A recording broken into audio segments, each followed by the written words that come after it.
Assalamualaikum anak-anak, tahun 5 rajin.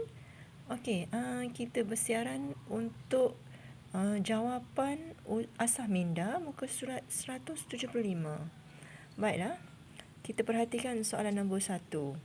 Ada rod besi, rod plastik dan rod kaca. Soalan A, rod yang manakah yang akan berkarat dan tidak akan berkarat? Yang berkarat yang mana? Jawapan dia rod besi, rod tidak berkarat, rod plastik dan rod kaca. Soalan B, berikan alasan kamu di A. Kenapa awak kata rod besi berkarat? Kerana diperbuat daripada bahan bahan logam. Ada jawapan dekat atas ni ada. Dibuat daripada bahan besi ataupun logam. Okey, kenapa tidak berkarat rod plastik dan rod kayu? Kerana bukan diperbuat daripada besi. Itu jawapan dia. Okey, untuk soalan nombor 1 siap. Untuk soalan yang kedua, perhatikan gambar di bawah dan jawab soalan. Okey. Nombor A, apakah yang dapat kamu perhatikan pada objek tersebut? Kalau awak tengok ni, apa benda awak nampak ni? Terdapat apa ni? Kelihatan seperti berkarat. Okey, skru kelihatan berkarat. Nyatakan ciri-ciri objek tersebut. Maksudnya, kenapa awak kata dia berkarat? Kerana ada selaput kemerah-merahan. Ataupun awak tengok jawapan di muka surat sebelah ni pun ada. Ni dia. Yang ini mempunyai berwarna perang kemerahan. Tu ciri dia lah. Ataupun yang ini pun boleh juga, permukaan yang kasar. Okey. Untuk jawapan seterusnya, apakah faktor yang menyebabkan keadaan ini berlaku? Kenapa boleh berlaku pengaratan?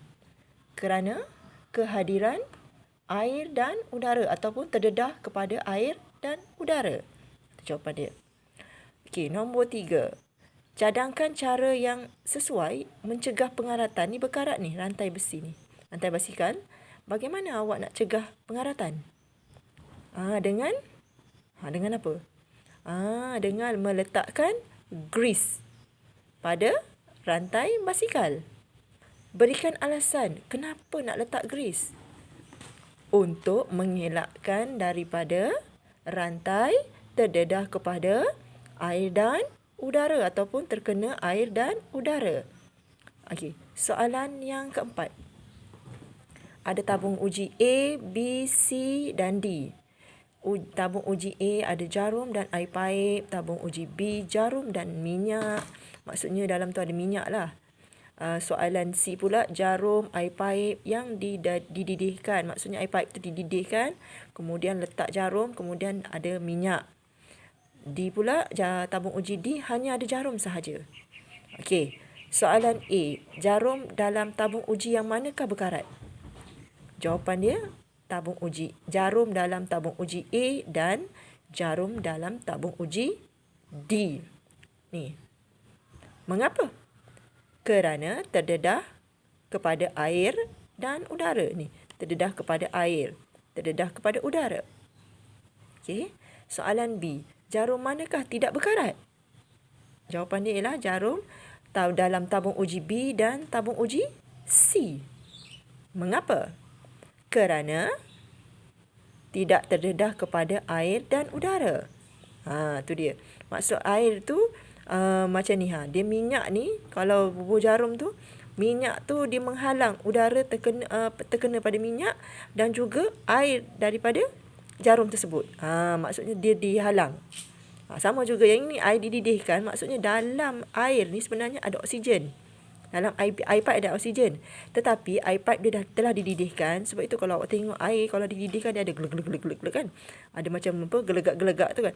Bila gelegak tu sebenarnya udara daripada air tu dah dikeluarkan. Sebab itu tak ada udara dalam air. Jadinya jarum tersebut hanya terkena air yang telah tidak ada udara.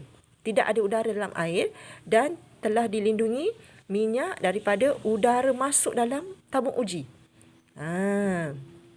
Okey, soalan C. Berdasarkan jawapan di dalam A dan B, apakah rumusan?